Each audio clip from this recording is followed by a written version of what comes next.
If you're a NEET or a medical aspirant, there's no clear data out there on how many seats in Karnataka are filled through the government quota, the private seats, or the management or NRI seats. There's data out there, but it's not very clear on what's the fees difference between a government seat, a private seat, management NRI seats. To help our students and parents out there, we've made this video that clarifies most of this data. So here is it. In Karnataka, there are approximately 7,500 seats. They are filled through 18 government colleges, 9 deemed colleges, and 27 private colleges. Now let's look at the 18 government colleges. This 18 government colleges, 15% of the seats are filled in through the All India DGHS, and 85% of the seats are filled through KEA. If you break down this 2,400 seats, most of the seats are filled through general merit, and the rest of the seats are filled through quota. Now, if you are a NEET aspirant, you need to know the quotas, because the quotas will change through which rank you will get to the colleges.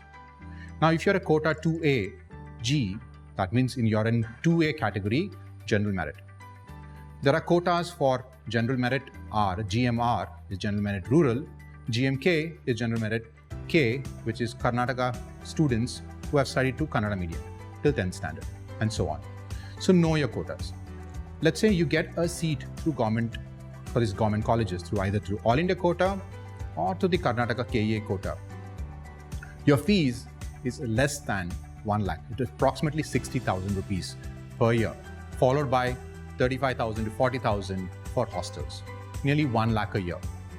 Now, over the 5 years, you are going to spend around 5 lakhs on fees, and the government is going to spend 48 lakhs on you for you to become a doctor or get your MBBS degree. So you need to realize that there's a huge subsidy going on the students to become a medical student in these government colleges. Now let's talk about the private colleges. There are 27 private colleges. The private colleges can be broken down into private colleges and private minority colleges. In private colleges, 40% of the seats are filled to the government quota. The remaining 40 are filled through the private seats.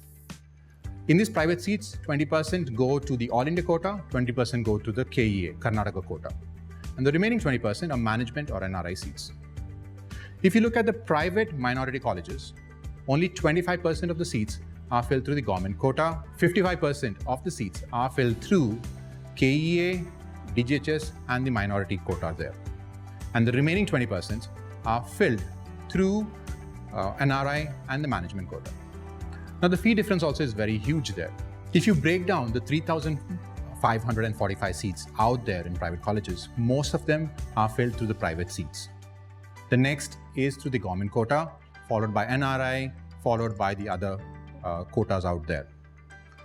If you are getting a seat in a private medical college and you get a seat through the government seat, your fees is approximately going to be around 1 lakh rupees plus another 60,000 on the hostels and so on. If you get a seat through a private seat, your fees is going to be around 8 lakhs with around 1.5 lakhs towards the hostel. If you get a seat through management or NRI, you're going to spend 30 lakhs on fees annually, followed by another 2 lakhs on the hostels. That's a huge difference in the fees based on how you get into colleges. You have to realize again here that if you're a student getting through a government quota in a private college, you are again heavily subsidized. Now finally, let's talk about the deemed colleges. There are 9 deemed colleges in Karnataka, around 1,600 seats. Now every college has a different sets of rules. Now we've broken down the colleges there, and if you see the statistics there, each college, there is an All India quota, there is an NRI quota, and there is a KEA quota. This changes college by college. If you look at Kasturba Medical College in Manipal, there is only quotas for All India quota and NRI quota. But if you look at Kasturba Medical College, Mangalore, there is seats through KEA, seats through NRI, and the seats through All India quota. Now the advantage here is, through the deemed colleges, no matter where you are a student across the country, you can apply through those deemed colleges, and this management quota or All India quota becomes available to you. Now the fee structure is also very different here. If you get a seat through the government quota in a deemed colleges, your fees is around 1.7 lakhs. But let's say you get a seat through the All India quota, your fees is going to be around 14 lakhs to 15 lakhs. And if you get a seat through NRI or management quota, your fees is going to be around 40 lakhs. There's a huge difference in the fees again. Now, the most important question to you, when should you start preparing on your NEET? You realize that if you get a seat through the government quota, you're going to be heavily subsidized. Nearly 85% of your cost of becoming a medical student is taken by the government or by the private medical college. So it makes sense that if you're a student who has already given up the NEET and you've not got a seat through the government quota, and if you wait for a year, study once again, and get a seat through a government quota instead of a private seat, you would save nearly 35 lakhs over the next 5 years. Let's say you're getting a seat right now through a management quota. It makes sense to wait 1 year and try to get a seat through either the private seat or the government quota. Let's say you are getting a seat now with the management quota, and next year you get through a private seat, you will save 1.3 CR over the next 5 years. That's a lot of money.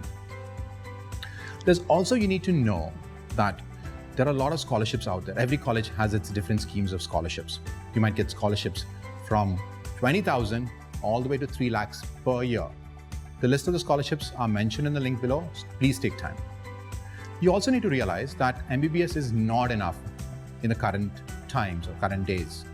You need to get your postgraduate or a specialization. So it makes sense now that you get a government seat now and take time and study for your PG exam, NEET PG exams, and get into a good college for your postgraduate and your specialization.